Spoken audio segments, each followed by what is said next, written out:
Life horoscope spiritual நேயர்களுக்கு அன்பார்ந்த வணக்கம். நான் உங்கள் விஜே டீனா. இன்றைய நேர்காணல் ரொம்பவே இன்ட்ரெஸ்டிங்காக இருக்க போது நம்ம கூட Indo modern astrologer Balu Anand sir இருக்காரு. வணக்கம் சார். வணக்கம். எப்படி இருக்கீங்க சார்? ரொம்ப நல்லா இருக்கேன். நீங்க எப்படி இருக்கீங்க? ரொம்ப அருமையா இருக்கும். ஸோ நேர்கள்லாம் ரொம்ப ஆர்வமா இருக்காங்க. உங்களை சந்திச்சதுல மிக்க மகிழ்ச்சி. ஸோ உங்களோட பதிவுகள் எல்லாமே ரொம்பவே இன்ஃபர்மேட்டிவா இருக்கு. அந்த வகையில இன்னைக்கு என்ன ஒரு சுவாரஸ்யமான இன்ஃபர்மேஷன் வச்சிருக்கீங்க? லைஃப் ஹாரோஸ்கோப் ஸ்பிரிச்சுவல் நேயர்கள் அனைவருக்கும் வணக்கம். நம்மளுடைய காணொலியில் நிறைய விஷயங்கள் பார்த்துட்டு இருக்கிறோம். அதில் இன்னைக்கு பார்த்தீங்க அப்படின்னா திருமணம் அப்படிங்கிற விஷயம் இருக்குல்லக்கா. திருமணம் அப்படிங்கிற விஷயம் சொர்க்கத்தில் நிச்சயிக்கப்படுது அப்படின்னு சொல்லுவாங்க. அந்த திருமணம் ஒரு ராசிக்காரங்க இந்தந்த ராசிக்காரங்களை பண்ணா எப்படி இருக்கும் அதுதான் நம்ம இன்னைக்கு பார்க்க போறோம். இவங்களுக்கு செட் ஆகுமா ஆகாதா, இல்ல இவங்க ரெண்டு பேர் திருமணத்துல இருந்தாங்கன்னா என்ன மாதிரியான விளைவுகள் இருக்கும் அப்படிங்கறத இந்த வீடியோல பார்க்கலாம்னு இருக்கோம். சோ 12 ராசிக்குமே நீங்க இந்த காம்பினேஷன்ஸ் வச்சிருக்கீங்க இல்லையா?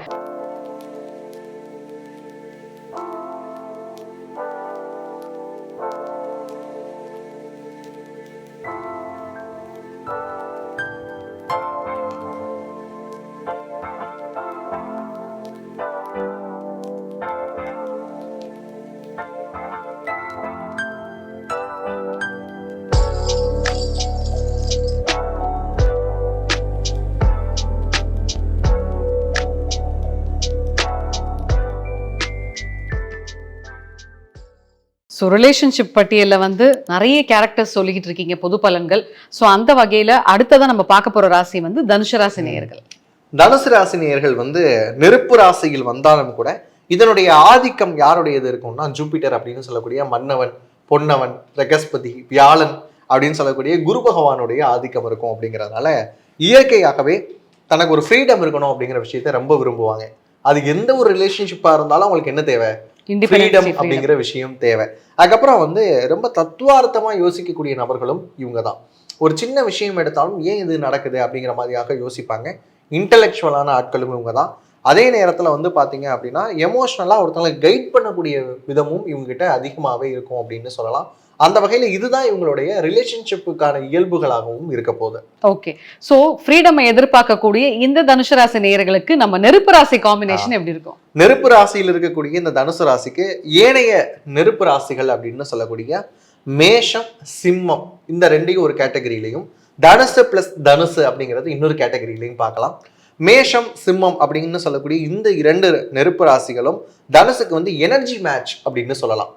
அவங்களுக்கு இவங்க மரியாதை கொடுக்குறதும், இவங்களுக்கு அவங்க மரியாதை கொடுக்குறதும், அவங்களுக்கான கோல்ஸுக்கு இவங்க வழிவிடுறதும், இவங்களுக்கான கோல்ஸை நோக்கி நகர்றதுக்கு அவங்க ஹெல்ப் பண்ணுறதும் ரொம்ப சூப்பராக இருக்கும். அப்படி பார்க்குறப்ப எனர்ஜி மேட்ச் அப்படிங்கிறதுக்கு ஏற்ற மாதிரி ரெண்டு பேருமே இதுதான் கோல் அப்படின்னு செட் பண்ணிட்டு அதுக்கேற்ற மாதிரியான நகர்வுகள் அப்படிங்கிறது சூப்பராக இருக்கும். அந்த வகையில் மேஷம், சிம்மம் இந்த ரெண்டுமே தனுசுக்கு ஒரு ஃப்ரெண்ட்ஷிப்பான ராசியாக போய் அது மூலமாக ஒரு ஃப்ரெண்ட்ஸ் கப்புள்ஸாக மாறினா எப்படி இருக்கும், அது மாதிரியான ஒரு இம்பேக்டை இவங்க கொடுப்பாங்க. தனுசு பிளஸ் தனுசு இது ஒரு ரொம்ப ரேரான ஒரு காம்பினேஷன். நல்லா இருக்கும். யாருக்கு அப்படின்னு பார்த்தீங்கன்னா பார்க்குறவங்களுக்கு. ஏன்னா இதுவும் ரொம்ப இன்டலெக்சுவலாக சிந்திக்கும், ரொம்ப அறிவாக யோசிக்கும். இவங்களும் அப்படியே யோசிப்பாங்களா? கிட்டத்தட்ட இவங்க வீட்டுக்குள்ளே நாம நுழைஞ்சோம் அப்படின்னா ஏதோ ஒரு லைப்ரரிக்கு தப்பி தவறி வந்துட்டோமோ அப்படிங்கிற ஒரு ஃபீலும், எங்கேயாவது ஒரு புனித ஸ்தலங்களுக்கு டிராவல் போனால் எப்படி இருக்கும் அந்த மாதிரியான ஒரு ஃபீல் வந்துடும். அப்போ யோசிச்சு பாருங்க, எப்பயுமே ரிலேஷன்ஷிப்ல ஒன்று பாசிட்டிவ் எண்ட் இருக்கணும், இன்னொன்று நெகட்டிவ் எண்ட் இருக்கணும் இல்லையா? ரெண்டு பாசிட்டிவிட்டி சேர்ந்தா எப்படி இருக்கும்?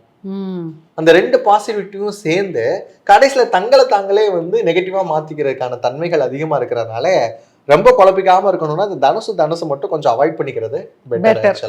ஃபயரா இருக்கக்கூடிய தனுசு ராசி நேயர்களுக்கு ரொம்ப இந்த காற்று ராசிகள் என்ன மாதிரியான காம்பினேஷன்ஸ் கொடுக்கும்னு நினைக்கிறீங்க? இது ரொம்ப ஒரு அருமையான காம்பினேஷன்ஸ் அப்படின்னு சொல்லலாம். ஏன் அப்படின்னா நெருப்பு எரியறதுக்கு நமக்கு என்ன தேவை? காற்று தேவை. அப்போ ஒரு இக்னிஷன் பவரை இந்த ராசிகளோட மேட்ச் ஆகிறப்ப தனுசு இயல்பாவே அடைஞ்சிரும் அப்படின்னு சொல்லலாம். அப்படி பார்க்குறப்ப தனுசு ராசியோட ஃபயர் சைன்ஸ் அப்படின்னு சொல்லக்கூடிய விஷயங்களுக்கு அடுத்து இருக்கிறது இந்த ஏர் சைன்ஸ். இந்த ஏர் சைன்ஸ்ல ரொம்ப முக்கியமாக நம்ம பார்க்கறது மிதுனம். இப்போ தனுசு பிளஸ் மிதுனம் காம்பினேஷனை ஒரு ஆங்கிள்லையும், அதுக்கப்புறம் துலாம் கும்பத்தை இன்னொரு ஆங்கிள்லையும் நம்ம வச்சு பார்க்க வேண்டியது இருக்கு. ஏன் அப்படின்னு பார்த்தீங்கன்னா நமக்கு தனுசுக்கு 7ஆம் இடம் அப்படின்னு சொல்லக்கூடிய இடம் மிதுனம் வரும். மிதுனம் எப்பயுமே அவங்களும் இன்டலெக்சுவலான ஆட்கள். இவங்க யாரு? இவங்களும் இன்டலெக்சுவலான ஆட்கள். அப்ப அவங்களுடைய சமயோஜித்த புத்தியும் இவங்களுடைய தொலைநோக்கு பார்வையும் ஒன்று சேருது. ரொம்ப ஒரு அருமையான காம்பினேஷன்ல யோசிச்சு பாருங்க. அவங்க இப்போ என்ன செய்யணும், இது எனக்கு எது சரியா இருக்கும் அப்படிங்கிறத யோசிப்பாங்க. இவங்க நாளைய லைஃபுக்கு எது செட் ஆகும் அப்படின்னு யோசிப்பாங்க. இந்த ரெண்டு யோசனையும் சேர்றப்ப செம இன்டெலெக்சுவலா இருக்கும். இவங்களுக்கு பிறக்கக்கூடிய குழந்தைகள் இருக்கிறாங்கல்ல, இன்னும் இன்டெலெக்சுவலா இருப்பாங்க. அப்படி பாக்குறப்ப இந்த பேர் வந்து இன்டெலெக்சுவலான ஒரு பேர் அப்படின்னு சொல்லலாம்.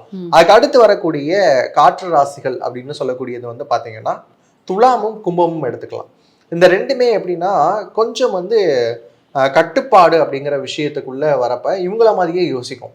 எதுக்கு கட்டுப்பாடா இருக்கணும், நானும் வந்து எக்ஸ்போசர் ஆகணும், என்னை சுத்தி இருக்கக்கூடிய லைஃப் ஒரே லைஃப் தான், அப்போ வந்து இந்த ஒரு லைஃபை எனக்கு பிடிச்ச மாதிரி வாழணும்னு யோசிக்கிறது துலாமும் யோசிக்கும், கும்பமும் யோசிக்கும். இவங்களும் கிட்டத்தட்ட என்ன மைண்ட்ல தான் இருக்கிறாங்க, ஃப்ரீடம் இண்டிபெண்டன்ஸ் அப்படின்னு இருக்கிறாங்களா, அப்போ இன்னும் சூப்பரா இருக்கும்.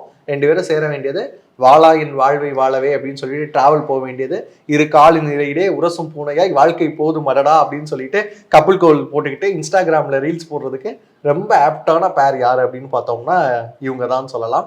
இதுல இன்னொரு சீக்ரெட் என்ன அப்படின்னு பாத்தீங்கன்னா, இவங்களுக்குள்ள ஒரு ரிஜிடிட்டி இருக்கும். யாருக்கு? இந்த தனுசுக்கு. ஃபயர் சைன் அப்படிங்கிறப்ப அந்த ரிஜிடிட்டி இருக்கும். அது வந்து எங்க அமுங்கி போகும் அப்படின்னு பாத்தீங்கன்னா இந்த ராசிகளான, அதாவது துலாம் கும்பத்துக்கிட்ட போறப்ப இவங்களாம் மேட்ச் ஆயிடுவாங்க. அட்ஜஸ்டபிள் தானுங்க வாழ்க்கை அப்படின்னு சொல்லி ரொம்ப இயல்பா போகக்கூடிய அமைப்பு வந்து இவங்களுக்கு உருவாகிறதுங்கிறது மிகப்பெரிய ஆச்சரியமான ஒரு விஷயம். ஸோ தனுஷ ராசி நேயர்கள் வெர்சஸ் நிலராசி நேயர்கள் காம்பினேஷன் அடுத்து. இந்த தனுசு நிலராசிகளோட எப்படி பொருந்து போகும் அப்படின்னு பாக்குறப்ப இது கொஞ்சம் சவாலான விஷயம் தான் அப்படின்னு சொல்லலாம். ஏன்னா வந்து இது நெருப்பு, அது என்னது நிலம். நிலம் வந்து நிலையானது, ஸ்திரமானது அப்படின்னு சொல்லலாம். நெருப்பு கொஞ்சம் அலையக்கூடியது அப்படிங்கிற இயல்புல இருக்கிறதுனால, ஆமா இருக்கிறதுங்கிறதுனால ஸ்திரம் தன்மை அங்க இருக்கக்கூடிய இயல்புல இருக்கும். இதை எப்படி பிரிச்சுக்கலாம் அப்படின்னு பாத்தீங்கன்னா, ரிஷபத்தை தனியா பிரிக்கணும், அதுக்கப்புறம் வந்து கன்னி மகரத்தோட தனியா பிரிக்கணும். ரிஷபம் எப்பயுமே வந்து ஒரு விதமான பிடிவாதம் இருக்கும் யார்கிட்ட, ரிஷபத்துக்கிட்ட. அதே விதமான பிடிவாதம் யார்கிட்ட இருக்கு, தனுசு கிட்டையும் இருக்கு. அவங்களும் ஃப்ரீடம் எதிர்பார்ப்பாங்க, இவங்களும் ஃப்ரீடம் எதிர்பார்ப்பாங்க. அப்ப இது ஒத்து போயிருந்தானே அப்படின்னு கேட்டா இல்ல, அவங்களுக்கு தேவை அவங்களுக்கான இண்டிவிஜுவாலிட்டியான ஃப்ரீடம், இவங்களுக்கும் அதே விஷயம் தான் தேவை. இதுல ராசியாதிபதியும் எடுத்து பாருங்க, இவங்களுக்கு தேவகுரு, அவங்களுக்கு அசுரகுரு. அப்ப அந்த காம்பினேஷனுமே ஒத்து போகாத, அதனால ரிஷபம் அதுக்கப்புறம் இந்த தனுசு அப்படிங்கிற பேர் வந்து செட் ஆகாது அப்படின்னு பார்க்கலாம்.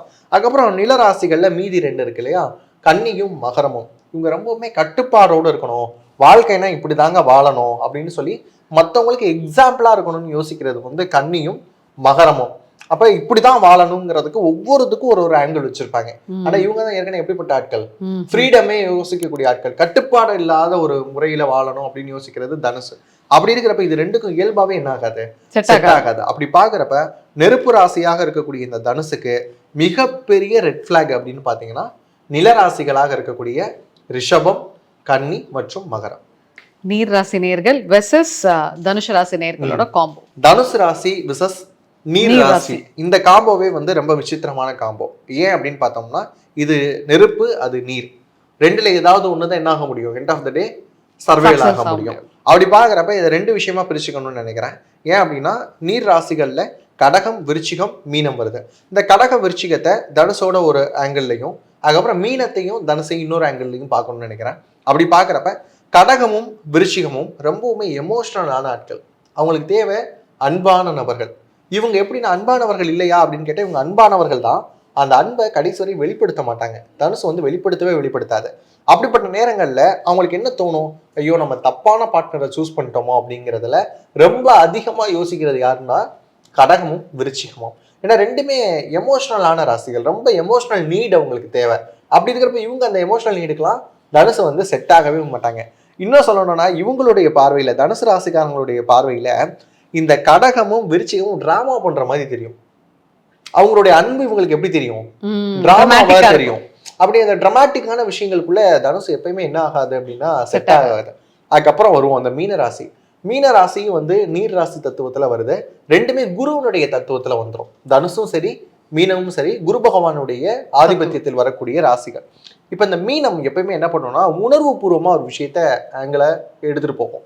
இவங்க ரொம்பவுமே அறிவுபூர்வமான விஷயத்த அணுகுவாங்க. இப்ப இந்த உணர்வு பூர்வமான விஷயத்தை இவங்க அணுகிறது இவங்களுக்கு சுத்தமா பிடிக்காது. ஏன் இவ்வளவு எமோஷனல் ஆகிற ஒரு விஷயத்துல அப்படின்னு இந்த மீனத்தை டிப்ரெஸ் பண்றதே அதிகமா யாருன்னா தனுசு ராசி தான். இத்தனைக்கும் ஒரே ராசியாதிபதி, ஆனா அதிகமான டிப்ரெஷனை உள்ளாக்குறது மீனத்தை யாருன்னு பாத்தீங்கன்னா தனுசு ராசியா தான் இருக்க போது. அப்படி பாக்குறப்ப மீன ராசியை இவங்க என்ன பண்ணாம இருந்தா, மீன ராசி இவங்க டிஸ்டர்ப் பண்ணாம இருந்தா சந்தோஷம் அப்படிங்கிறது தான் நான் கொடுக்கக்கூடிய விஷயம். அப்படி பாக்குறப்ப இந்த நெருப்பு ராசியான தனுசுக்கு நீர் ராசிகள் அப்படிங்கிறது ஸ்கிப் பண்ணிடுறது பெட்டர். ஸோ கல்யாணம் பண்ணவங்களா இருக்கட்டும், இல்ல பண்ணிக்க போறவங்களா இருக்கட்டும், லவ் பண்றவங்களா கூட இருக்கலாமே, இவங்களுக்கு வந்து ரிலேஷன்ஷிப்கான ஒரு சூப்பர் டிப்ஸ் என்ன சார் சொல்லுவீங்க? தனுசு ராசிக்காரங்க லவ் பண்ணாலும் சரி, கல்யாணம் பண்ணிட்டாலும் சரி, இல்லை கல்யாணம் பண்ணிக்க போறீங்கன்னாலும் சரி, ஒரு விஷயம் தாங்க, உங்களுடைய பார்ட்னர் வந்து எப்பயுமே வந்து எமோஷ்னலாக டிபெண்ட்டாக இருக்கிறாங்கன்னா அதுக்கு மதிப்பு கொடுத்து பாருங்க. எல்லாரும் உங்க அளவுக்கு அறிவா இருப்பாங்க அப்படின்னு அவசியம் கிடையாது. எல்லா விஷயத்தையும் அறிவுபூர்வமாக பார்க்கணும் அப்படிங்கிற அவசியமும் கிடையாது. அப்படி பார்க்குறப்ப அவங்களுடைய உணர்வு நிலையில என்ன இருக்கு அப்படிங்கிறத புரிஞ்சுக்க முயற்சி பண்ணுங்க. கொஞ்சம் பேசு கொடுங்க. அந்த பேச்சு கொடுக்கறதுலையும் அவங்கள பேச விடுங்க. நீங்க அதிகமாக பேசாம அவங்க என்ன பேசுறாங்க அப்படிங்கிற விஷயத்த கேளுங்க. அவங்களுடைய உண்மையான தேவைகள் என்ன அப்படிங்கிறத கேட்டு தெரிஞ்சுக்கிட்டு அதுக்கேற்ற மாதிரி நீங்கள் செயல்பட்டீங்க அப்படின்னா உங்களுடைய லவ் ரிலேஷன்ஷிப் அப்படின்ற விஷயங்கள் வந்து ரொம்ப சூப்பராக இருக்கும். இதுதான் நான் உங்களுக்கு கொடுக்கக்கூடிய டிப்ஸாக இருக்க போது. இது வரைக்குமே நம்ம பார்த்தது வந்து ஜென்ரலான ஒரு ப்ரெடிக்ஷன்ஸ், அதாவது ராசிகளுடைய தன்மையை புரிஞ்சுக்கிறதுக்கும் உங்கள் கூட இருக்கிறவங்க இந்த ராசிகளில் இருந்தாங்கன்னா இந்த இயல்பில் இருப்பாங்க அப்படிங்கிறத நீங்கள் தெரிஞ்சுக்கிறதுக்குமான ஒரு அடிப்படையான கைடன்ஸ் அப்படின்னு சொல்லலாம்.